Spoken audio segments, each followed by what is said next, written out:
नमस्कार, मी उर्वी सावंत पंगत तुमच्यामध्ये तुमच्या सगळ्यांचं खूप खूप स्वागत करत आहे। आज मी तुमच्याबरोबर रव्याच्या मोदकाची रेसिपी शेअर करणार आहे। तर चला सुरुवात करूया। आता मोदकासाठी इथे मी एका भांड्यात 1 चमचा एवढं तूप टाकून त्याच्यात 1.5 वाटी एवढं किसलेला नारळ आणि पाऊण वाटी एवढा चिरलेला गूळ घालून एकत्रच आपल्याला व्यवस्थित इथे मिक्स करून घ्यायचं। आता इथे थोडं पाव चमचा मीठ ऍड करून आपल्याला गूळ वितळेपर्यंत आपल्याला हे चून चांगलं शिजवून घ्यायचं आहे।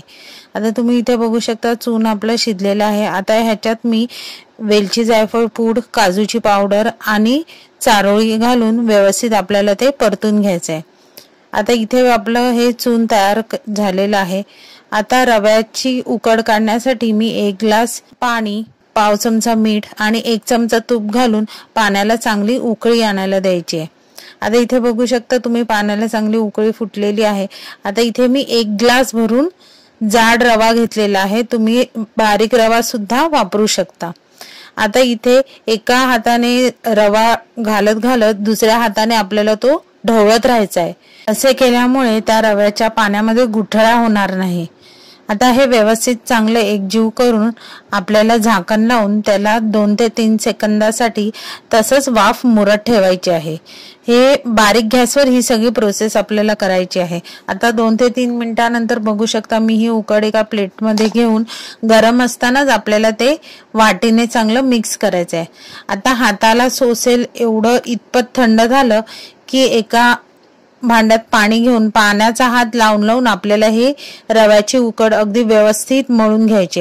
आता तुम्ही बघू शकता इथे मी उकड व्यवस्थित मळून घेतली आहे। मळून झालेल्या पिठाला आपण थोडं तूप लावून पुन्हा एकदा आपल्याला ही रव्याची उकड चांगली व्यवस्थित मळून घ्यायची आहे। आता तुम्ही इथे बघू शकता मी इथे गोळा हा केलेला आहे, त्याला कुठेही आपल्याला असे फाटे फुटलेले तुम्हाला दिसणार नाहीत, म्हणजे अशा चिरा गेलेल्या दिसत नाहीत। ह्याचा अर्थ आपलं पीठ व्यवस्थित मळलेलं आहे। आता तुम्ही बघू शकता इथे मी एक गोळा घेतला आहे, त्याची व्यवस्थित आपल्याला एक पारी बनवून घ्यायची आहे आणि त्याला आपण जसं मोदकाला कळ्या पाडतो तसं आपण इथे कळ्या पाडत जाणार आहोत।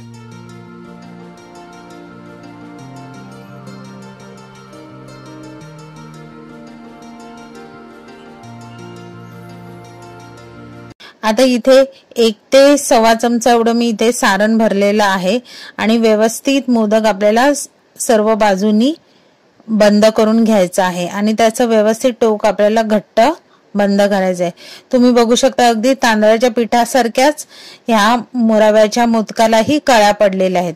फक्त एक लक्षात ठेवायचं, प्रत्येक वेळेला गोळा घेताना आपल्याला तो दोन्ही हाताने अगदी व्यवस्थित मळून घ्यायचा आहे, जेणेकरून आपली ती मोदकाची पात आहे ती फुटणार नाही। आता इथे एक नेवरी सुद्धा मी तुम्हाला करून दाखवली आहे।